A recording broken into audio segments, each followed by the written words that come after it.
Good morning. Life is not fair. Amen? How many can relate to that? Yes. Jesus did not do anything to deserve that. Amen? Not a thing. Job in the Bible, you read his story. What did he deserve? What did he do to deserve what happened to him? Nothing. Exactly.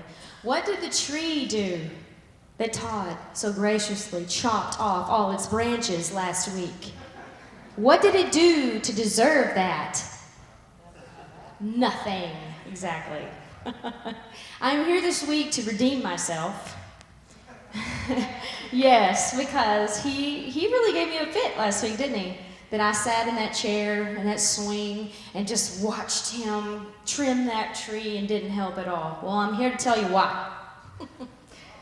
That morning, which I'm sure a lot of you can relate. First of all, let me say, did you get your sermon notes? Everyone get one? If you don't have one and you want one, Miss Brandis, just wave your hand at Miss Brandis. She'll give you one over there. I do things a little different when I talk. I'm a note taker, unlike our gracious pastor. I write things down, so I let you write things down with me. So last week, he talked about how he trimmed those trees, and I just sat there and watched him.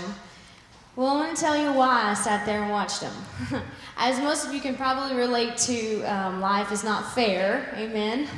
And that the rain falls on the just and the unjust alike, right? The past 2.5 years have been kind of for everybody around, or for a lot of people that have been here for the past 2.5 years. Things happened, and it kind of like you were going along great, and all of a sudden, slam! And it's like, whoa, what was that?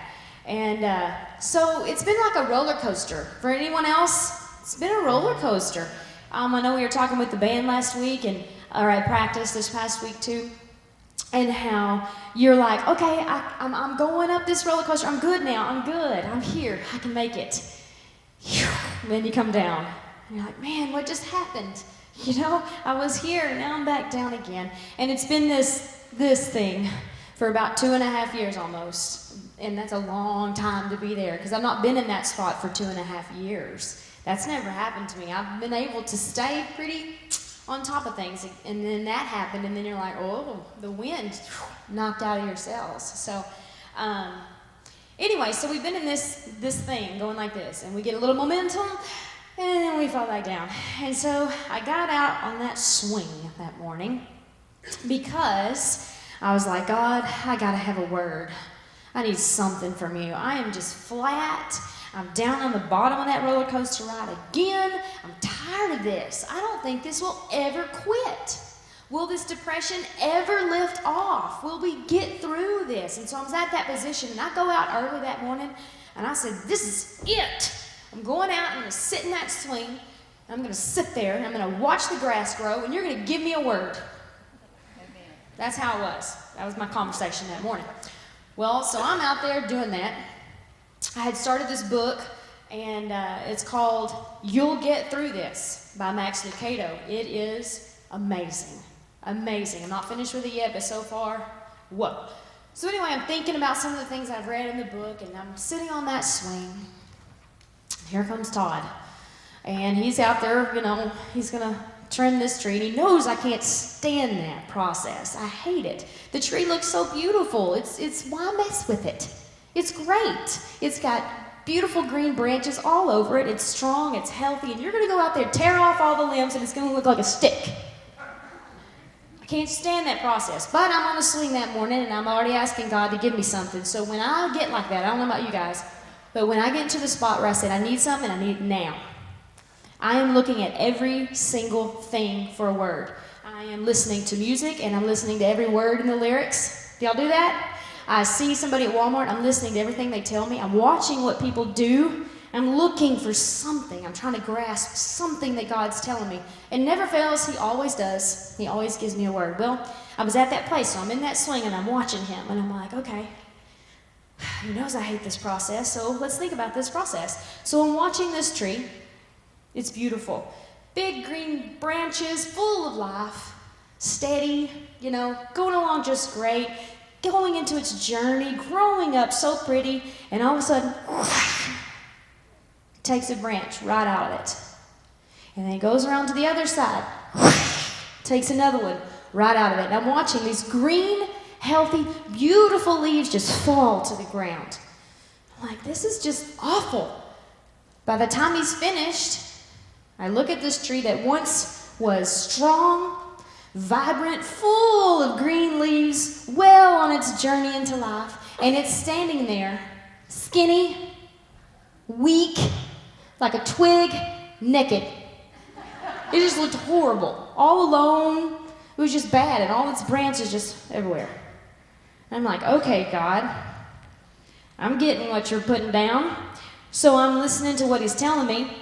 And, I'm discussing some of this with Todd, and he pulls this total other perspective out of it, which is normal, because me and him, black and white.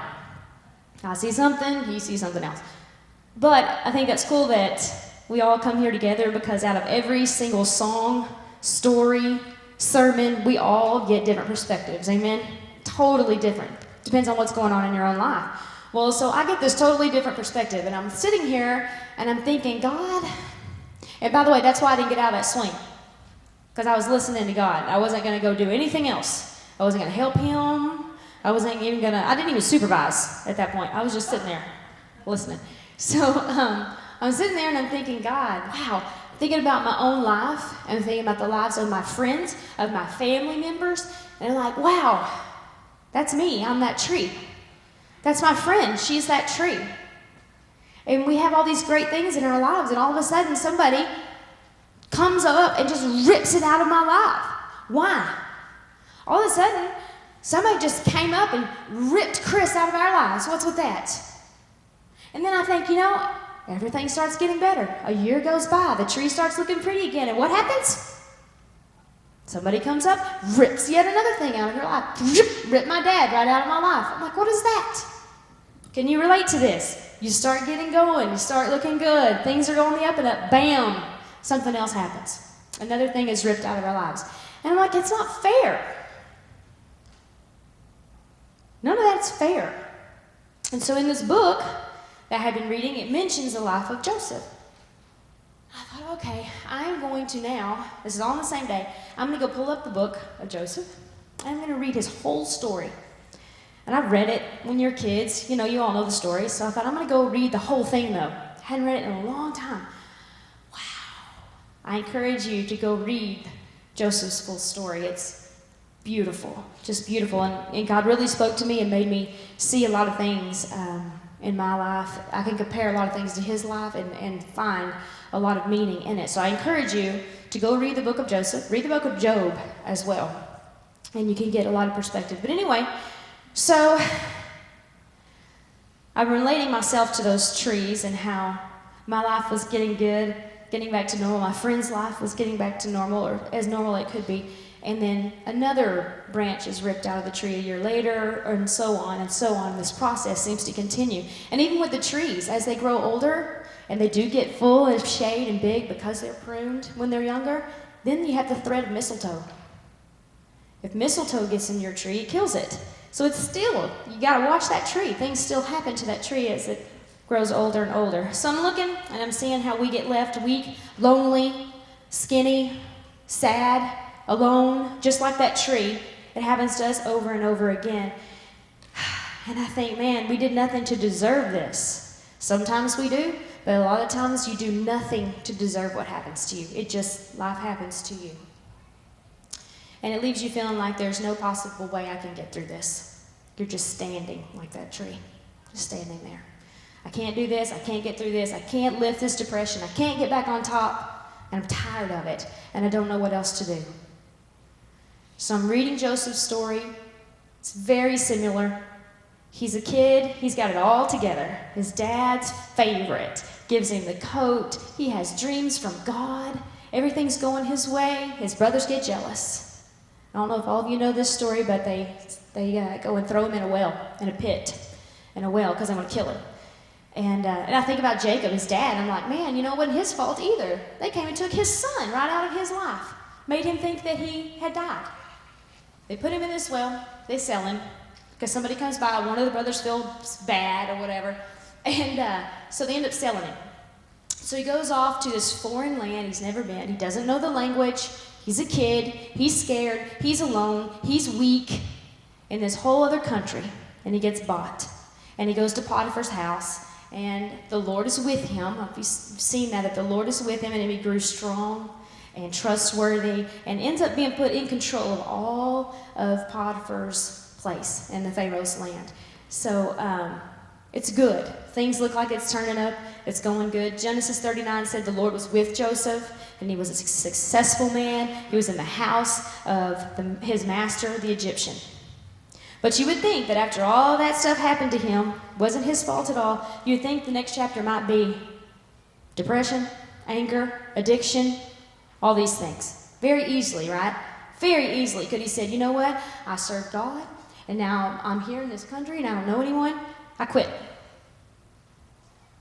I'm going to start drinking. Whatever, you know? Any of those things that we can do too. we probably had same thoughts.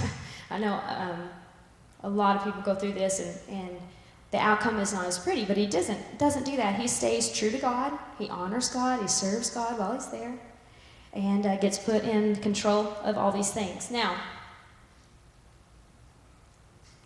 I want to tell you 3 things. Well, actually 4 things. 4 things today that you can do when you find yourself in this pit where Joseph found himself, okay? 4 things. Number 1, find his presence in your pain. This is the first thing you've got to do. So that's what I was doing out there on that swing.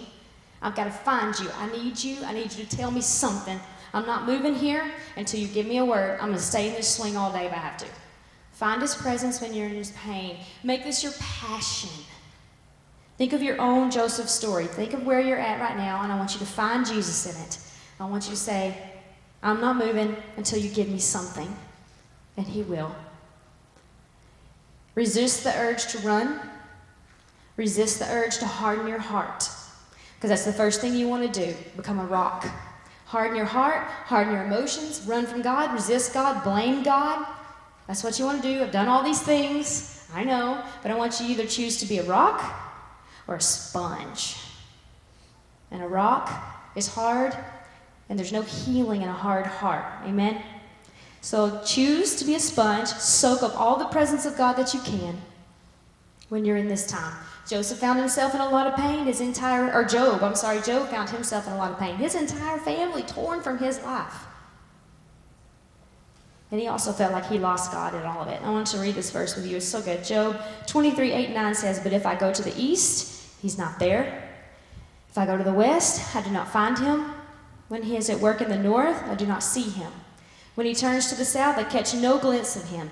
But overall, he resolves this. But he knows the way that I take. When he has tested me, I will come forth as gold. And that's where I went that morning in the swing, because I couldn't find God. I didn't feel him. I didn't feel his presence. And so I went into that swing, because I know he is there. He's the only one that's not going to leave you. And so I went to the swing to find him. So I want you to find him in your pain. Seek his presence in your pain. The second thing you need to do is pray out your pain. It's okay to get mad, yell at God, because I have done it.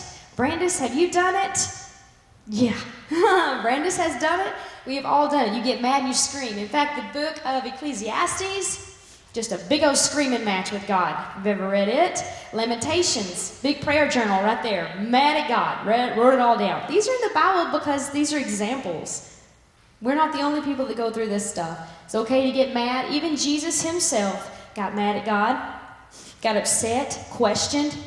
Look at this. Matthew 27:46, he says, my God, why have you abandoned me, leaving me helpless, forsaking and failing me in my time of need?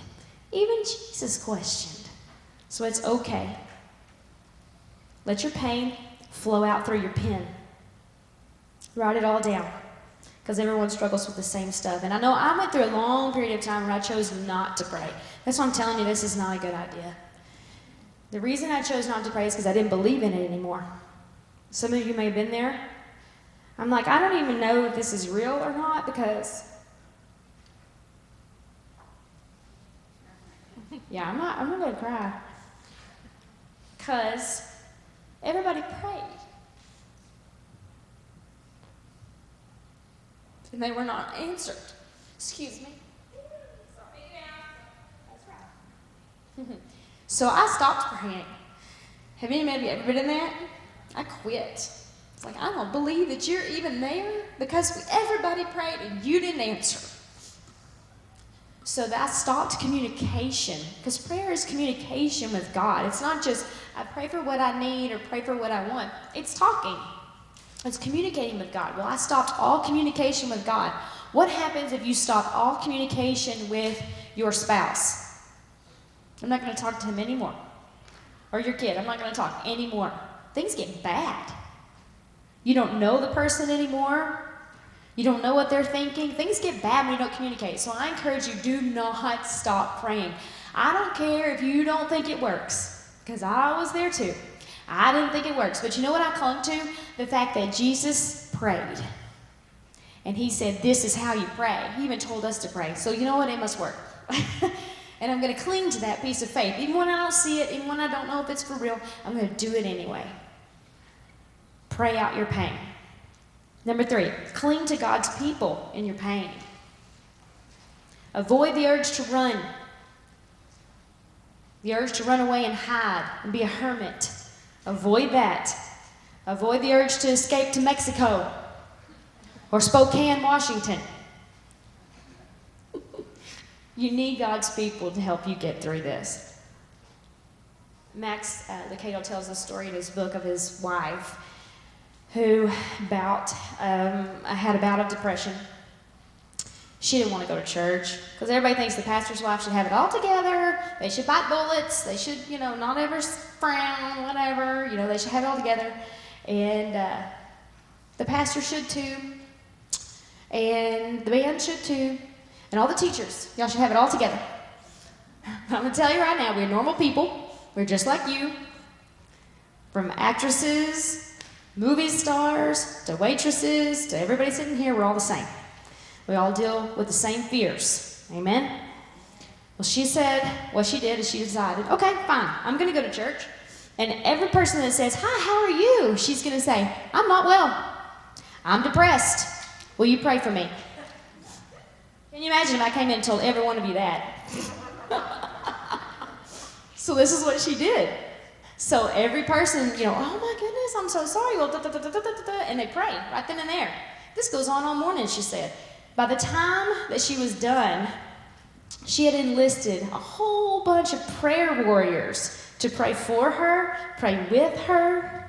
And she says that she can look back now and she can see the turning point was that day when she was herself. And she just said, this is what it is.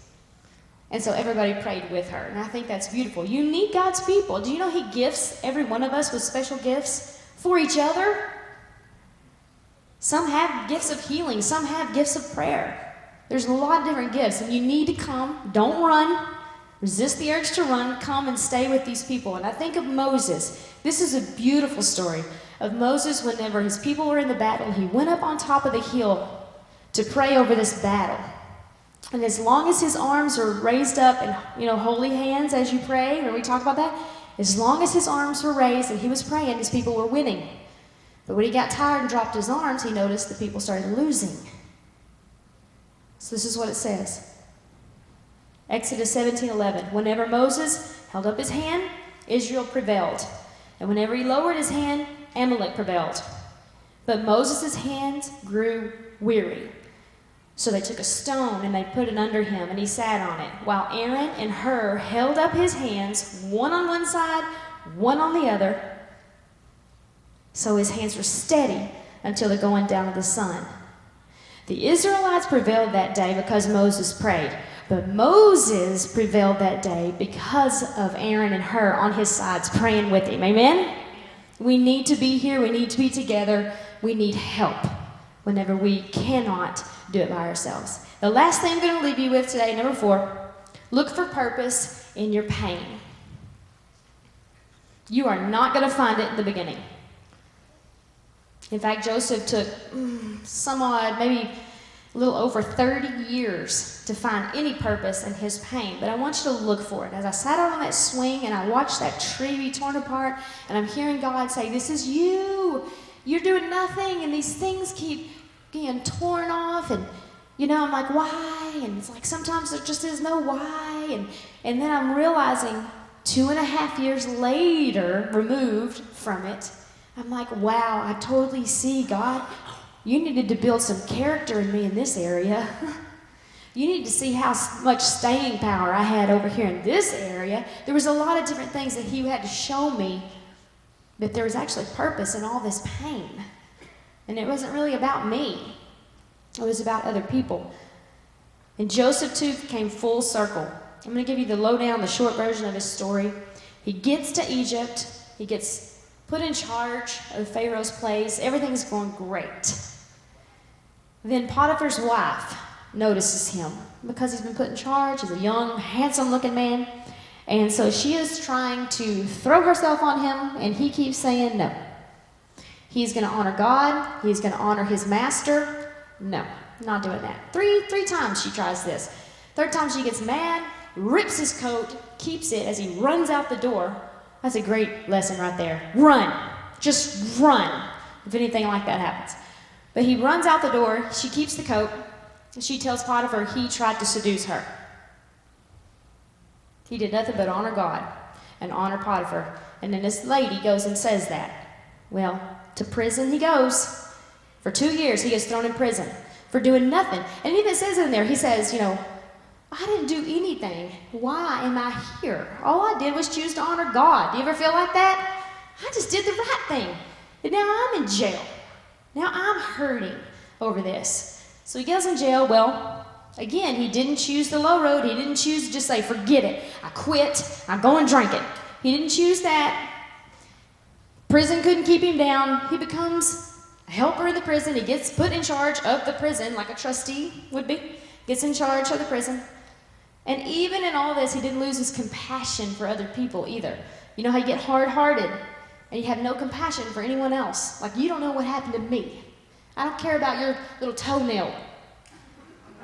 You don't know what happened to me, He did not get hard-hearted like that. He was still compassionate. He noticed a baker and a butler that was in jail with him, and they were sad, is what it says. Go back and read this story. It was so good. They were sad, and he says, why are you sad? Well, he could care less. He was in prison too, right? No. He says, why are you sad? And they tell him, well, they had these dreams, and they didn't understand these dreams. And he's like, well, I know something about some dreams, because he had dreams given by God. So he interprets these dreams for these two people. One's going to live, one's going to die. These dreams come true, this happens. But he's like, don't forget me when you get out of here. Don't forget me. Well, he forgot him. Goes back to the palace. Then the Pharaoh decides to have dreams. God gives Pharaoh some dreams, and he needs somebody to answer it. This guy says, oh, wait a minute. I know this guy. He's in prison. He interpreted my dream, blah, blah, blah. So he brings him out. So Joseph interprets the Pharaoh's dream. It's going to be 7 good years, 7 bad years. Do you know that in Psalms, I read this, that in Psalms it even says that Joseph was thrown in prison basically by God so God could test him? So maybe you're in a testing spot. He was put in there so God could test his character because he's going to be running a nationwide food program later. Because this is what happens. 7 good years, they store up. Oh, by the way, he gets out of prison. Yeah, he gets out of prison. Pharaoh puts him in charge of everything again. So now he's in charge again. All is good. 7 good years, they store up all the food. 7 bad years come. They're running out of food. Joseph's brother and family back home have run out of food. They come to Joseph. They don't know who he is. He recognizes them and realizes, oh my gosh, it's my brothers. It's my family. You would think he would have been like, I'm going to kill you. But no, he tricks them, plays some tricks on them. It's really cool. Gets them to end up bringing the whole family in. This is what he says. After all that's happened to him, because of those brothers that day who threw him in the well, after all that, this is what he says to them. It's so cool. Genesis 45:5. But now, do not be distressed, because they're standing in front of him and they're freaking out. They're like, he is going to kill us. You know, they're scared. And he says, do not be distressed and disheartened or vexed or angry with yourselves because you sold me here. For God sent me ahead of you to preserve life.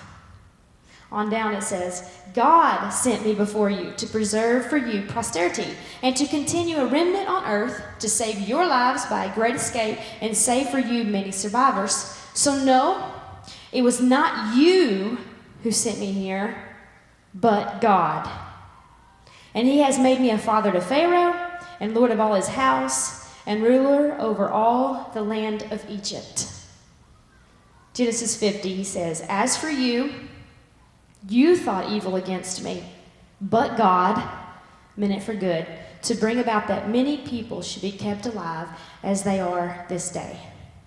Joseph finally found purpose in all that pain, and he didn't blame anyone else.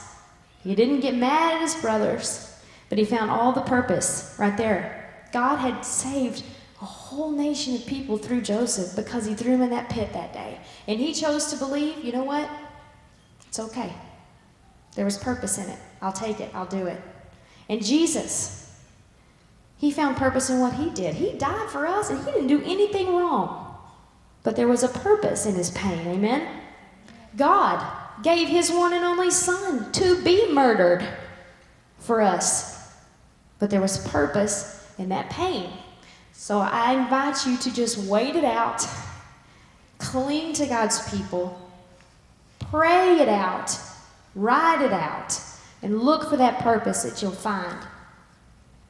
I know it hurts. It hurts really bad to have things torn from your life. Natalie Grant has a beautiful song, Held, that says this is what it means to have things torn from your life, and you're the only one that survives. It's a beautiful song. It hurts. Pruning hurts. You're such a beautiful, big, green leafy tree, and then all of a sudden you're skinny, tired, alone, naked. It hurts bad. But there's purpose in it. And I invite you to soak up all the living water that you can out of God in this time. Job 14, I tell you, read Job 2. It's so good. Job 14, 7-9 says, for there is hope for a tree when it is cut down, that it will sprout again. Its shoots will not fail, though its roots grow old in the ground, and its stump dies in the dry soil. At the scent of what I say is living water, it will flourish and put forth sprigs like a plant. Jeremiah 17, blessed is the man who trusts in the Lord and whose trust is in the Lord, for he will be like a tree planted by the water that extends its roots by a stream, and will not fear when the heat comes, but its leaves will be green, and it will not be anxious in a year of drought, nor cease to yield fruit. There's purpose in your pain. And at the end of Joseph's daddy's life, he's on his deathbed, and he's talking about all his sons. And this is what he says about Joseph. And I think it's just so awesome. Joseph is a fruitful bough. I'm talking about a big branch. A fruitful bough by a well, whose branches run over the wall. Skilled archers have bitterly attacked and sorely worried him. They've shot at him and persecuted him. Can you put yourself in this place? Things have happened to me. They were not my fault. But his bow remained strong and steady and rested in the strength that does not fail. For the arms of his hands were made strong and active by the hands of the mighty God, Jacob, by the name of the shepherd, the rock of Israel. Amen? And you too will rest in the strength that does not fail you, if you choose it. It's all a choice. I'm going to close with the quote in Max's book, and I encourage you all to get this book if you're going through this time. It is so good. He says, you'll get through this. It won't be painless. It won't be quick. But God will use this mess for good. In the meantime, don't be foolish or naive, but don't despair either. With God's help, you will get through this. I want you guys to stand up with me. And I want you to say, I will get through this. Say it louder. I will get through this. Amen? I will get through this. There is light at the end of the tunnel. Amen?